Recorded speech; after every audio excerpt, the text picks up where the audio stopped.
Podemos recorrer el mundo, atravesar fronteras, conocer 1000 personas y cientos de lugares. pero hay un sitio de donde nunca nos vamos a ir. Ese lugar somos nosotros mismos. Soy Paula Merchán. Y yo, Adriana Márquez, y en este podcast viajamos desde el mundo externo hacia el mundo interno. Nos cuestionamos, exploramos y nos autodescubrimos. Aquí juntamos voces de personas que se han aventurado de distintas maneras. Y que en sus travesías se han dado cuenta que hay más caminos de los que imaginaban. Creemos que a través del viaje nos conocemos. Y hoy contigo nos vamos Mapa Adentro. Hola, bienvenidos y bienvenidas al cuarto episodio de Mapa Adentro. Hoy tenemos un invitado que nos va a ayudar muchísimo, así que bienvenidos.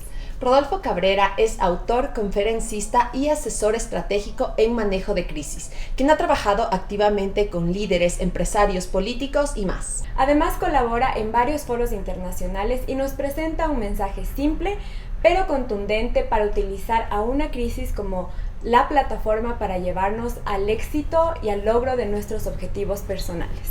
Sus conferencias son una exploración profunda en la esencia de cada persona, mientras que sus asesorías estratégicas son una práctica para navegar en aguas de las crisis. Rodolfo ha diseñado un sistema para fortalecernos y prosperar en entornos de alto estrés y tomar las decisiones acertadas que siempre nos lleven a un puerto seguro. Hola Rodolfo, bienvenido a Mapa Adentro. Muchísimas gracias por acompañarnos hoy en este episodio. Gracias por aceptar la invitación. En tus charlas, talleres y asesorías hablas sobre cada crisis como una oportunidad de resurgir, de renacer como el ave fénix. ¿Cómo nació esta filosofía? ¿Cómo empezaste todo este camino de la resiliencia y cómo podemos entender algo socialmente visto como negativo en algo positivo, en algo que se convierte en una oportunidad? Primero, Paula, gracias, Adriana, por tu gentil invitación. Espero que mi mensaje pues ilumine un poco el camino de tanta gente que está a oscuros en este momento durante estos aciagos días que vivimos. Me planteaste 3 preguntas, voy a comenzar por la primera. ¿De dónde nace esto? ¿De dónde surge esto? Me parece que me dijiste. Sí. ¿De dónde nace como la filosofía? ¿Cuándo? Todo nacimiento es una creación. Tú fuiste creada y este mensaje,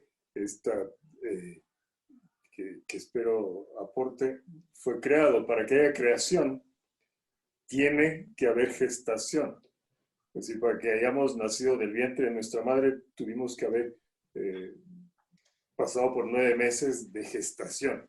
Entonces, toda creación tiene un proceso de gestación. Porque tú me preguntas de dónde nace. Esa gestación, para que haya gestación, tiene que haber necesariamente eyaculación. Si no hay eyaculación, no hay gestación y no hay creación. Y para que haya eyaculación, tiene que haber necesariamente erección. Si no hay erección, no hay eyaculación, no hay gestación y no hay creación. Por lo tanto, todo esto nace, metafóricamente hablando, por supuesto, no, figurativamente hablando, todo esto nace de la erección. ¿Qué es la erección? Es la pasión.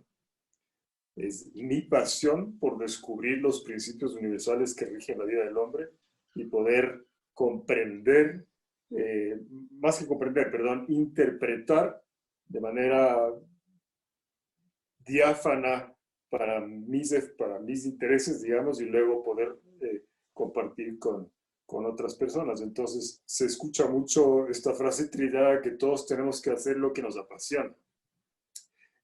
Si no hacemos lo que nos apasiona, estamos haciendo algo que no nos genera pasión. Lo hacemos por monetizar, por dinero, pero no por pasión. Esto no proviene esto nace necesariamente de una erección, de una pasión, de un entusiasmo interno que nace en ti. Con esto quiero decir que todos los seres humanos tenemos que perseguir nuestras pasiones, porque si no perseguimos nuestras pasiones, estamos pasmados y a veces perseguimos metas que no nos apasionan, o trabajos que no nos apasionan, Y por eso digo yo, tenemos que vivir tomando Viagra todos los días para poder trabajar en aquello que no nos gusta, que no nos genera excitación. Entonces, esto nace de la pasión. Todos tenemos una pasión y tenemos que seguirlo. Dicho eso, muchos se preguntan, sí, pero si sigo mi pasión, ¿cómo monetizo? Porque necesito pagar la luz, necesito tener dinero para mis gastos. Todos hemos escuchado el refrán popular, coloquial, que dice, todo niño, todo bebé viene con la palanqueta bajo el brazo. ¿Qué quiere decir ese refrán, ese adagio? No quiere decir que tu bebé, cuando tengas hijo, va a venir con un baguette bajo el brazo. Lo que quiere decir es que ese niño viene con el baguette, con la palanqueta bajo el brazo, quiere decir que ese niño no se va a morir de hambre.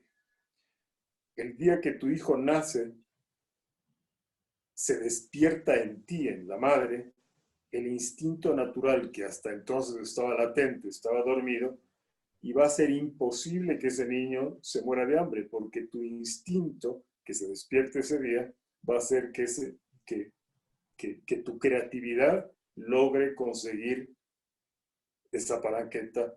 Entonces, si es que perseguimos nuestros sueños, nuestras pasiones, aquello que nos genera erección espiritual, erección existencial, ese sueño va a venir con palanqueta bajo el brazo. Entonces, no te descuartices conceptualmente. Esto les digo a los emprendedores, a los chicos que están comenzando con su startup, o a cualquier emprendedor, a cualquier empresario que quiere emprender un nuevo sueño. Ese sueño va a venir con la palanqueta bajo el brazo. No te preocupes de cómo monetizo.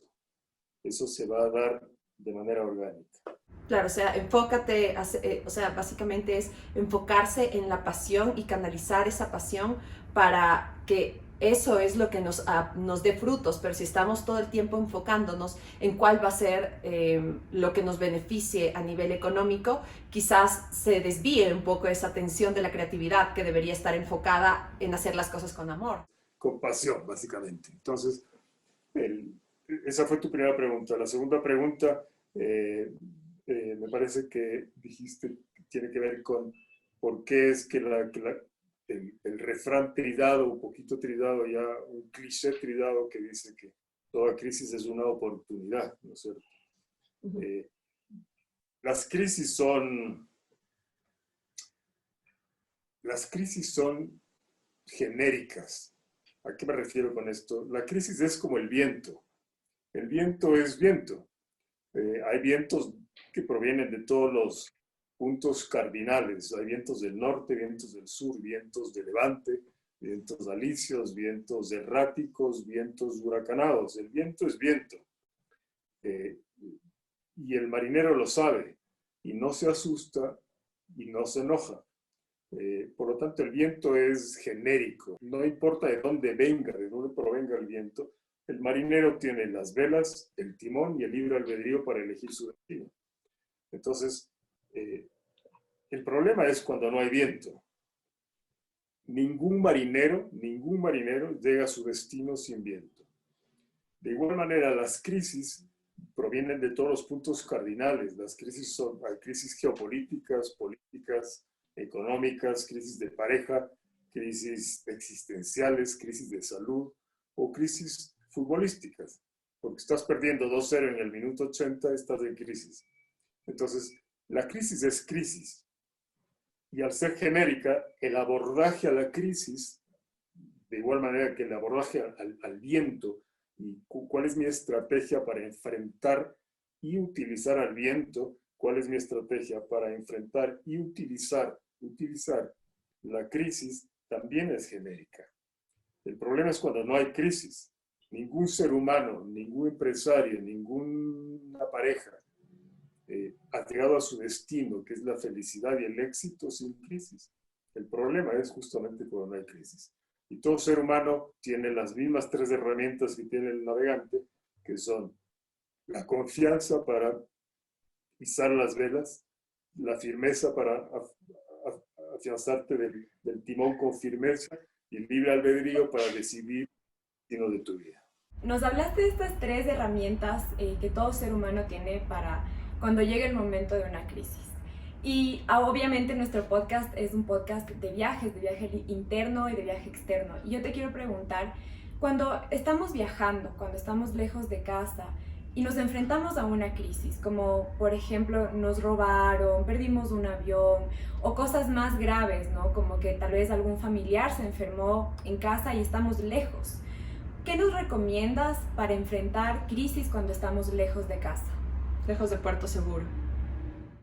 Partamos de una premisa. Las crisis son detonantes del viaje, son las únicas detonantes. ¿Cuál es la diferencia entre un problema y una crisis? Porque estás partiendo de la premisa de que eso es una crisis. Que estar de viaje, estás partiendo de la premisa de que estar de viaje y que alguien se enferme en tu casa es una crisis. Entonces, ¿cuál es la diferencia entre un problema y una crisis? La diferencia entre un problema y una crisis es que el problema está para ser solucionado, ser entendido y solucionado, cambiando tu forma de hacer. Es decir, imagínate que la persona que más quieres de la vida se está ahogando en el mar. Eso es un problema y tú estás viendo, observándole, digamos, y te das cuenta que se está ahogando. ¿Eso es un problema o es una crisis? Yo diría que en este momento puntual es más un problema, porque creo que como que lo puedes solucionarlo de alguna manera. Vas y pides ayuda o vas y tú lo que sea, ¿no? Tal vez una crisis es como una acumulación de problemas o situaciones. Ese ser querido se está ahogando y tú le ves que se está ahogando, eso es un problema, pero si es que se está ahogando y tú no sabes nadar y no hay nadie ni nada alrededor, eso es una crisis. Entonces, el escenario que tú me planteas, en donde estás de viaje y alguien se enferma, es un problema. Y el problema se soluciona entendiendo, a ver, ok, cojo un avión y regreso. O es un problema que se soluciona cambiando tu forma de hacer las cosas. Entonces, el problema está para ser entendido, para analizarle, comprenderle y actuar, cambiar tu forma de hacer. La crisis no se puede entender, porque la crisis no tiene sentido, es un sinsentido. Entonces, por lo tanto, la crisis no está para ser entendida, está para ser interpretada. Y la crisis es mesiánica y es mensajera. El mensaje que te trae la crisis, porque cuando el ser humano tiene un problema dice, ¿qué hago? ¿Qué hago ante el problema? Y si es que te viene una idea de solución, entonces es un problema. Dices, ok, cojo un avión y regreso al Ecuador. O llamo y veo, hablo con algún médico, etc. Pero la crisis es mensajera, te dice, no busques qué hacer porque no hay nada que hacer. Lo que he venido es a que cambies tu forma de ser. Por lo tanto, la crisis está para ser interpretada. La crisis, el problema se soluciona cambiando tu forma de hacer. La crisis se soluciona cambiando tu forma de ser. Entonces, esa es la distinción entre un problema y una crisis. Y la crisis te dice, tienes que cambiar tu forma de ser. ¿De ser de qué a qué? Tengo que dejar de ser víctima y pasar a ser héroe. La diferencia entre la víctima y el héroe es la misma diferencia entre el pantano y el río. El pantano es egoísta porque piensa en sí mismo y por eso está empantanado, triste, lóbrego, con depresión. Mientras que el río es alegre porque es un héroe generoso que mientras más da, más crece. Entonces, las crisis son, toda crisis tiene un propósito, un para qué. Las crisis no tienen un por qué, tienen un para qué. ¿Y para qué vienen las crisis? Para que esa parte nuestra, para que viajemos hacia adentro, para que dejemos de viajar hacia afuera y comencemos ese viaje interno del que ustedes hablan y encontremos dentro aquello que siempre que hemos estado buscando por fuera. Entonces, y al tener un propósito también hay que aprovecharle. Por eso Churchill dijo, nunca dejes Never let a good crisis go to waste. Nunca desperdicies una buena crisis. Entonces, imagínate, la mayoría de seres humanos con esta crisis del COVID se está preguntando cómo me escondo de la crisis. Esto equivaldría a que un marinero que quiere llegar a su destino, de repente aparece un viento fuerte y el marinero diga, ¿dónde me escondo del viento? Si quieres llegar a tu destino, utilízale el viento. Entonces, el ser humano tiene que dejar de asustarse por esta crisis del COVID y preguntarse cuál es el propósito de esto y cómo puedo aprovechar, no aprovecharme, pescar al río revuelto y aprovecharme del prójimo en base a la crisis, sino cómo aprovechar esta crisis para aportar al mundo, ¿no? Y en todo esto que nos dices, Rodolfo, yo creo que es súper importante escuchar personas que en ese momento que estamos en crisis también nos ayuden a encaminar, a canalizar, o sea, a tener una guía, ¿no?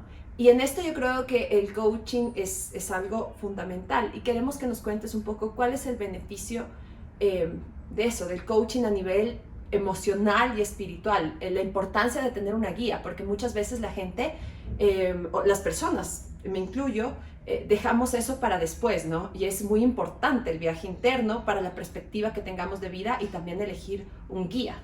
Claro, y complemento esta pregunta con la siguiente que teníamos, que es ¿cuándo buscar un coach? ¿Cuándo decimos ya es suficiente, ya no puedo más por mí sola? ¿Cuándo es momento de pedir ayuda profesional? Primero comienzo con el respeto que todo se merece. La palabra coaching particularmente me genera un poco de urticaria, pero no sé quién se inventó. El punto es que el coaching simplemente es un destornillador. Y algunas veces alguien pregunta, ¿tú haces coaching? Es como si tú haces destornillador. No, no hago destornillador. Yo utilizo destornilladores, martillos, etc.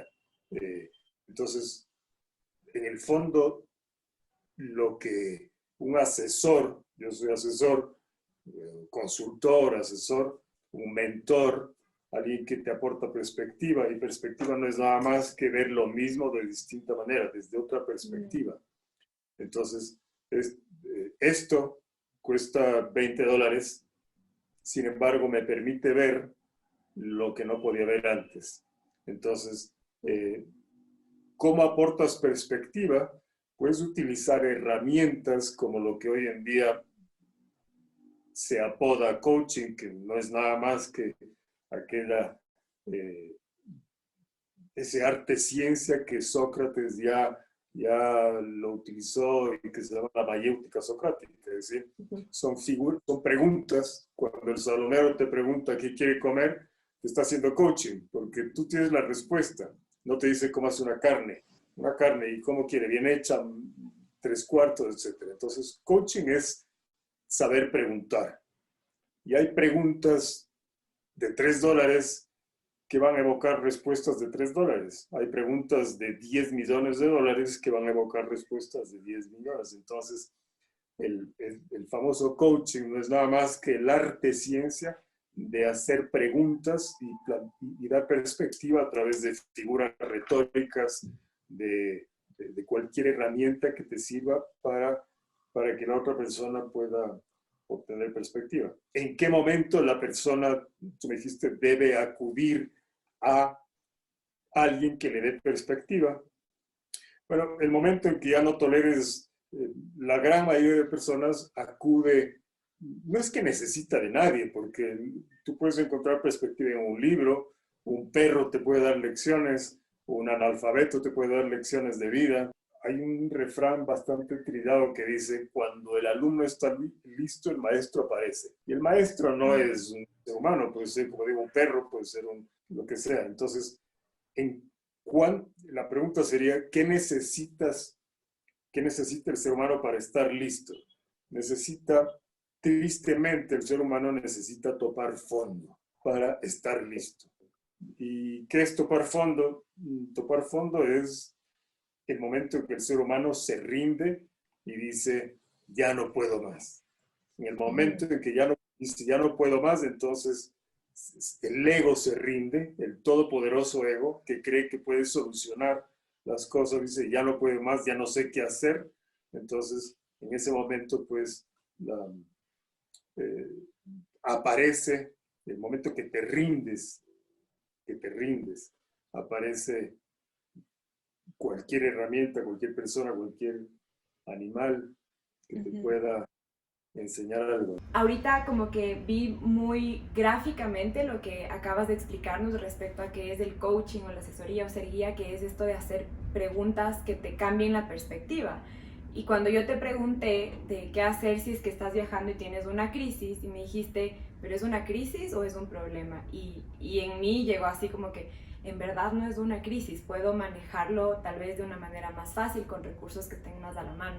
Entonces me encantó esto de poder evidenciar lo que acabas de explicar. Yo tengo una duda al respecto, también sobre lo que acabo de decir. El detonante para que muchas veces uno busque mentoring o asesoría o un consejo, muchas veces simplemente de alguien cercano en el cual confiemos, es el topar fondo. Pero muchas veces ese topar fondo no puede haber ya como lastimado un poco las cosas que pasan, como haberte confundido un poco más. ¿No hay alguna señal o algún símbolo que te haga darte cuenta que es momento tal vez de compartir esto que te está pasando con otra persona? El símbolo es el dolor. Hay personas que tienen mayor tolerancia al dolor. Eh, Mira, la vida es como el gráfico de Wall Street. Hay puntos altos, puntos bajos, puntos extremadamente altos, puntos extremadamente bajos. Entonces, el punto alto es un mini éxito o un maxi éxito y el punto bajo es un mini fracaso o una maxi crisis. Entonces, ¿cuál es el detonante, el causante de las crisis? ¿Cuál es el causante del punto bajo? Sea un punto bajo, un pequeño fracaso o un gran fracaso. ¿Cuál es el detonante del punto bajo?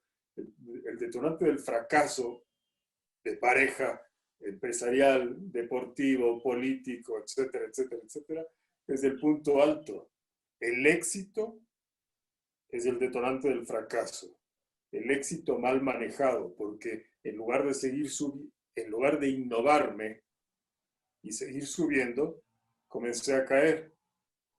Entonces, este punto bajo, el fracaso, es es un efecto. ¿Cuál es la causa? El éxito mal manejado. Y el fracaso bien manejado es el detonante del éxito, porque en lugar de seguir cayendo, comencé a subir. Entonces, hoy en día se escucha mucha tontería en las redes sociales, que si bien están dichas con autoridad, no dejan de ser tonterías. En realidad, se escucha mucho que hay que ser resilientes. Por supuesto que si estás acostumbrado a manejar mal tus éxitos, a dormirte los laureles y no innovarte con tu pareja, dejar de cortejar a tu pareja, dejar de cortejarle a tu cliente, dejar de cortejarle al pueblo como político, si es que te olvidas y crees que porque ya te casaste o ya te eligieron de político o ya el cliente te compró tu producto, ya tú puedes dejar de cortejarle y tratarle mal, entonces la vida te va a mandar una crisis. Entonces, el éxito mal manejado es el detonante del fracaso. Y tenemos que ser resilientes en el fracaso. Bueno, si te gusta fracasar, sí, vas a tener que ser resiliente. Pero lo importante es aprender a manejar el éxito.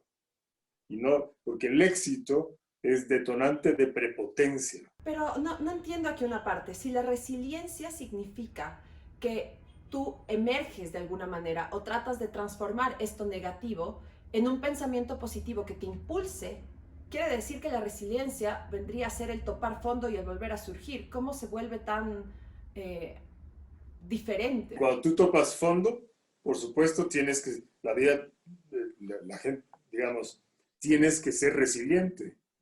Topas fondo, que ser resiliente es porque el 99% de seres humanos, parejas, empresas, etcétera, manejan muy bien las crisis. Muy bien. Se quejan, lloran, patalean, culpan a todo el mundo, pero patojeando salen adelante. El 1%, 2% de seres humanos, de empresas, políticos manejan muy malas crisis. Se toma un frasco de pastilla o se lanza del puente. Inversamente proporcional a eso, el 99% de seres humanos, de empresas, políticos, etcétera, maneja no mal, pésimo el éxito. Se cree prepotente, digamos, se vuelve arrogante, ya no escucha nada, no se innova y comienza a caer. El 1% de seres humanos, políticos, empresarios, etcétera, maneja bien el éxito, se innova y continúa subiendo. Entonces, si es que estás en el fondo, claro, tienes que ser resiliente. Pero cuando topas fondo, no te preocupes porque del piso no vas a pasar. Preocúpate cuando te esté yendo bien en la vida. Preocúpate cuando estés bien con tu pareja. Preocúpate e innóvate. Cortéjale a tu pareja aunque ya estés casado 20 años. Cortéjale a tu cliente aunque tu cliente te haya sido fiel durante 20 años. Cortéjale al pueblo, así el pueblo te haya dado el voto ya varias veces. Entonces, siempre entrégate, sírvele, estás al servicio de. Entonces, por eso es que el problema no es ser resiliente, todos somos resilientes. El problema es aprender a manejar el éxito para no tener que caer en crisis. Qué importante, creo que es la primera vez que escucho esto, o sea, como que tal vez siempre nos enfocamos en cómo actuar cuando estamos en algún problema, en alguna crisis, pero nos confiamos cuando estamos bien, cuando estamos, o sea, entre comillas bien, ¿no? Dejamos de vernos y de justamente de buscar otra perspectiva, ¿no? Como que nos acostumbramos a eso y de repente nos vemos abajo. Y te quiero preguntar ahora algo tal vez un poco más personal, y es que si es que tú nos puedes compartir qué ha pasado en tu vida o qué experiencia en tu vida te ha llevado a trabajar en esto. ¿Por qué haces lo que haces? Lo que me ha llevado a esto es lo que le lleva a todo el mundo, son crisis. Todos tenemos crisis, todos tenemos problemas, todos tenemos viento. A ti hay crisis de salud, dinero, de amor, o puedes tener las tres juntas. Pero siempre es una crisis la que te lleva al despertar de la conciencia. Yo siempre digo, en el año 2000 con la dolarización,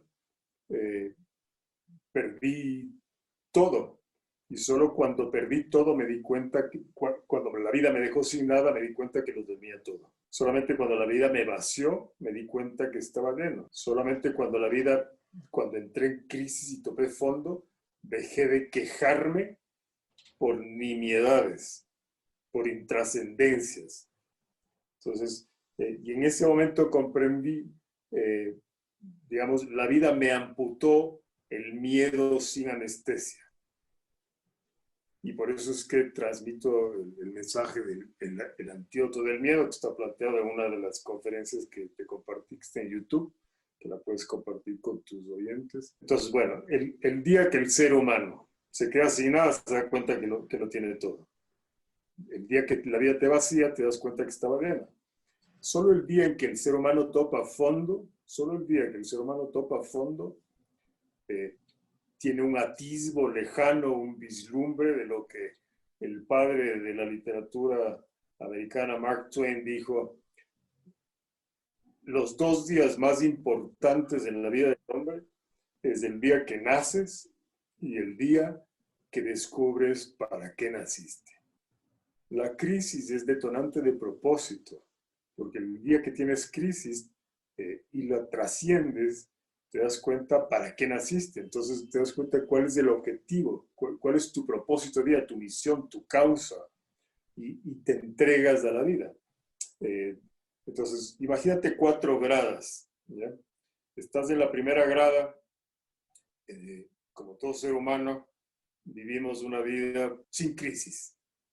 Entonces, cuando no tienes crisis, lo que hacemos es nos quejamos de cosas absolutamente superficiales. Si es que alguien si tengo una cartera de $10,000, me quejo que no tengo la de 15, etcétera. Y nos comparamos utilizando redes sociales como Instagram, nos comparamos con aquellos que tienen lo que nos hace falta a nosotros. Y son cosas absolutamente nimias. Entonces, la vida que quiere que aprendamos a ser agradecidos,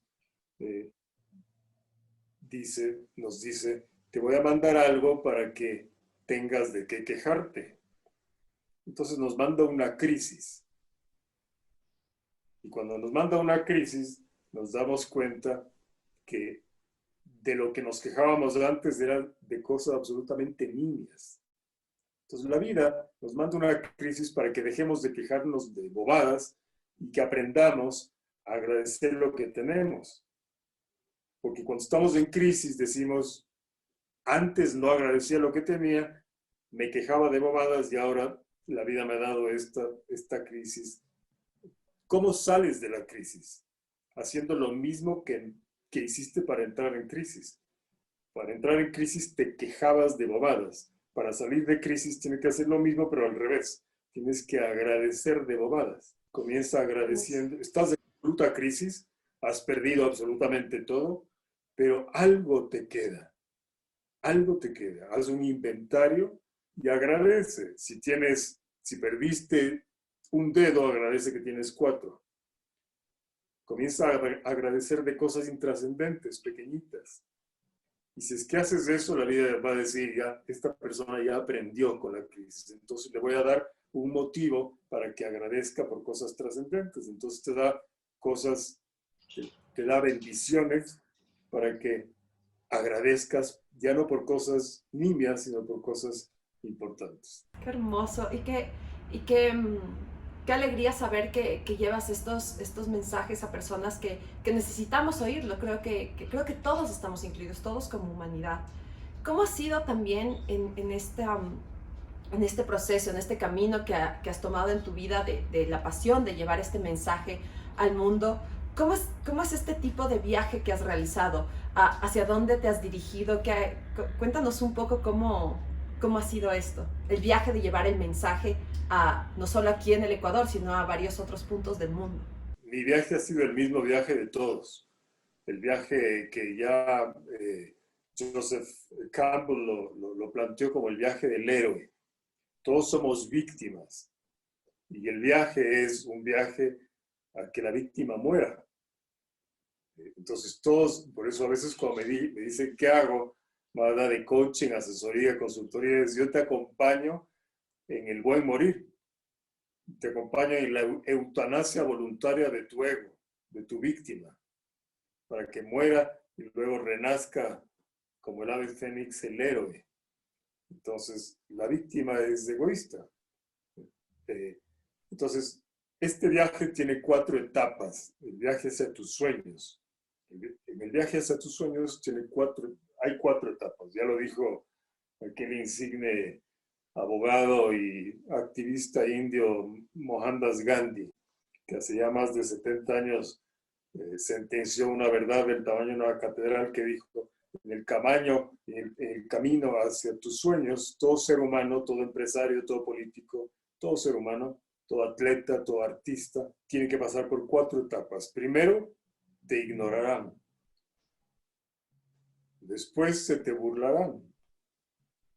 Después te atacarán. Y después te aplaudirán. ¿Quién te va a aplaudir? Los mismos que te ignoraron, los mismos que se te burlaron y los mismos que te atacaron. Dirán, ese es mi amigo, ese es mi hijo, yo siempre lo apoyé. A Galileo, el establishment, digamos, del Vaticano en ese entonces, le ignoró cuando dijo que la Tierra no es el centro del universo. Después se le burló, era un payaso, porque decía algo incoherente. Después le atacaron. Entonces, si no estamos dispuestos a que nos ignoren, a que se burlen y nos ataquen, mejor, digo yo, dejemos de soñar y resignémonos a una vida mediocre de frustración, envidia y hasta que una tarde moribundos nos recordemos aquellos sueños que nunca nos atrevimos a parir. Pero si estamos dispuestos a vivir la vida que siempre hemos querido, aquella que hemos hipotecado tantas veces a largo plazo a cómodas cuotas de conformidad, tenemos que exorcizar nuestros miedos. ¿Cómo? Soltando el ancla de la queja. Porque la queja es la tarjeta de presentación de la víctima. Y elevando velas para surcar por los mares que solo los héroes y unos pocos se atreven a surcar. Solo así dejaremos nuestro nombre tatuado a fuego lento en la piel de la historia. El éxito no es de los tibios, de los cuerdos, de aquellos que obedecen ciegamente las reglas de la sociedad. El éxito es de los locos, son los locos los que han iluminado los destinos del mundo, que tiene la primera piedra, el cuerdo que ha hecho algo en la historia. Creo que no hay. Wow, Rodolfo, muchas gracias por compartirnos eso. Creo que a nosotras nos ayuda un montón y obviamente a todos los que nos escuchan y nos ven. Y ahora quiero pasar a una pregunta más geográfica. Siempre hacemos esta pregunta a todos nuestros invitados porque es nuestra perfecta excusa para poder viajar a través de sonidos y de imágenes. Y quiero preguntarte, ¿cuál es aquel lugar al que tú siempre regresarías? Mejor si es en Ecuador, porque le queremos dedicar esta segunda temporada a Ecuador. ¿Cuál es ese rincón del Ecuador que te hace sentir bien, el que tú dices, no sé, me siento seguro? O tal vez al revés, ¿no? Como que me siento retado y esto despierta cosas en mí. Claro, el lugar que te llama. A mí me llama el mar, digamos. Si me haces pensar en el Ecuador, tendría que pensar en algún sitio de mar.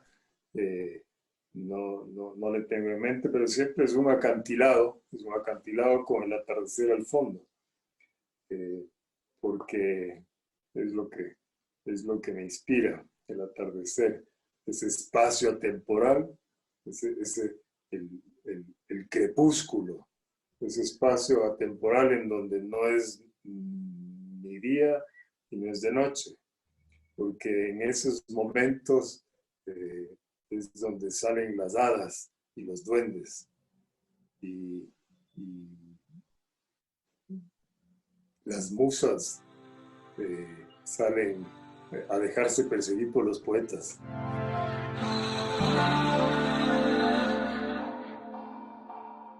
Hoy nos vamos por una ruta que atraviesa bosques, playas, comunidades ancestrales, tesoros arqueológicos, sabores, música, vida. Es la ruta del Spondylus, 750 kilómetros de pura belleza, que lleva el nombre de un extraño molusco venerado por miles de años, ahora en peligro de extinción y símbolo de la riqueza natural y cultural del Ecuador. Puedes iniciar por donde quieras e ir a tu ritmo, pero ¿qué tal si empezamos en el kilómetro cero, en la reserva Cayapas-Mataje Esmeraldas, donde encontrarás a los manglares más altos del mundo, unos gigantes de hasta 60 metros y el hogar de una enorme biodiversidad? Ahora llegamos a la ciudad de Esmeraldas para conocer Las Palmas y sentir el calor afrodescendiente. Aquí hay una regla: no te puedes perder un ceviche de concha negra o un encocado de pescado. Luego vienen Tonsupa, Atacame, Suba y Same, que son ahora los principales balnearios para los serranos del norte del país, quienes han seguido los pasos del mismo Pedro Vicente Maldonado, que en 1735 viajó por primera vez hasta aquí y se obsesionó por la construcción de un camino que uniera a Esmeraldas y a Quito. Cruzamos a la siguiente provincia y también pasamos al otro lado del mundo. Es que por aquí, en Pedernales, está la línea equinoccial. Ahora estamos en el hemisferio sur del planeta. Atrás quedan la selva del Chocó ecuatoriano y asoman los bosques secos manabitas. Parecería que todos estos árboles estuvieran muertos, pero sí que están vivos. Solamente esperan la llegada de las lluvias para florecer. Las ceibas seguro llamarán tu atención, estas gigantes en forma de barril que una vez al año nos regalan algodón. En Manabí hay playas para escoger: Jama, Canoa, San Vicente, Bahía, San Jacinto, San Clemente, Crucita, hasta llegar a la moderna Manta. Nos acercamos ahora al Parque Nacional Machalilla. Nuestra primera parada, la majestuosa Playa de los Frailes, una de las más románticas de Sudamérica, según National Geographic. Luego nos vamos mar adentro, hacia la Isla de la Plata, a donde cada año llegan las mantarrayas más grandes del mundo. Si para este punto te hace falta acción, toma un tour de avistamiento de ballenas o aprende a surfear en una de las mejores olas del sur de América, en la mundialmente conocida Montañita, provincia de Santa Elena. Y si después de una buena fiesta al día siguiente necesitas tranquilidad, vamos unos pasos atrás para llenarnos de la quietud de la playa de Olón. Nos acercamos a la provincia del Guayas y aquí te pido que dediques tus tardes a contemplar los atardeceres. Escoge la playa que quieras, General Villamil, Puerto Engabao o El Pelao. Es el final de nuestra aventura y para literalmente quedarnos con un buen sabor de boca, disfruta de un delicioso majado o unos cangrejos en la provincia del Oro, donde también podrás cruzar a la isla Jambelí para volver a enamorarte de los manglares y asimilar con una hermosa puesta del sol todos los tesoros que te ha regalado una concha Spondylus. Y ahora volvemos a nuestra conversación. Ahora vamos a pasar a 3 preguntas puntuales que nos sirven un poco para conocerte más distendidamente, como de alguna manera un poquito más divertida.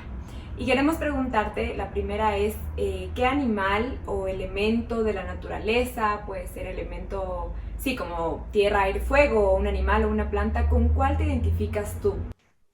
Con el aire y con el lobo. Lo que a mí me mueve es la libertad, en todo sentido. Y la libertad no es un estado geográfico, no es un estado civil, es un estado interno. Libertad no es refugio, es intemperie. Es lobo estepario, nunca cordero. El lobo es para mí el animal con el que más me identifico. Y de los elementos es el aire, el viento. No sé, es más libre que la tierra, el fuego o el agua. ¿Qué es lo que crees que la gente podría pensar de ti, pero no es verdad? Me gusta a veces decir que el sabio y el tonto se parecen. El tonto se cala porque no sabe y el sabio se cala porque sí sabe. Entonces, para pasar de inteligente a sabio hay que estar dispuesto a lucir tonto. Entonces, por el beneficio del prójimo. Entonces, sabio es aquel que está dispuesto a lucir tonto frente a un tonto que se cree inteligente. Y por último, queremos preguntarte una recomendación, que es, ¿qué libro nos recomiendas o qué autor? Que nos dicen, que nos digas tú como, les recomiendo esto, así sea como que se lo lean una vez en la vida, pero tienen que leer este libro o este autor. Si tú puedes, hay una frase que dice, una imagen vale más que 1000 palabras. Entonces, si tú hablas en imágenes, te has ahorrado mucha saliva. Pero me gusta decir que una metáfora vale más que 1000 imágenes y una alegoría vale más que 1000 metáforas. Entonces, ¿qué hace el cálculo? Si tú lees una alegoría, te vas a ahorrar muchas páginas, libros muy gruesos. Entonces, hay que buscar las alegorías. Busquen las alegorías, porque la alegoría, una metáfora, digamos, la entiende un erudito PhD y un analfabeto, un religioso ortodoxo y un ateo, y no genera controversias. Entonces, cualquier alegoría que te guste, Juan Salvador Gaviota, pues El Principito, a mí particularmente, si es que tendría que llevarme un libro para leerlo y releerlo y reinterpretarlo cada vez que lo relea, es el Tao Te Ching. El Tao Te Ching es una alegoría diminuta que si es que la lees y la interpretas y la digieres y dejas que se decante en tu interior, no necesitas ningún otro libro. Es de la filosofía taoísta, y Lao Tse, que es la persona que quizá ha influido en mi pensamiento de manera más potente.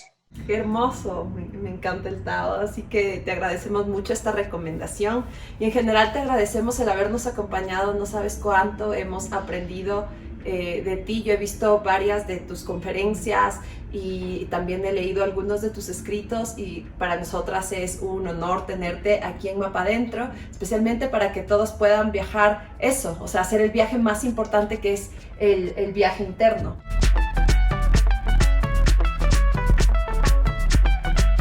Muchas gracias por acompañarnos en este episodio. Creo que las dos disfrutamos mucho, aprendimos mucho, como que se nos cambiaron ciertas ideas.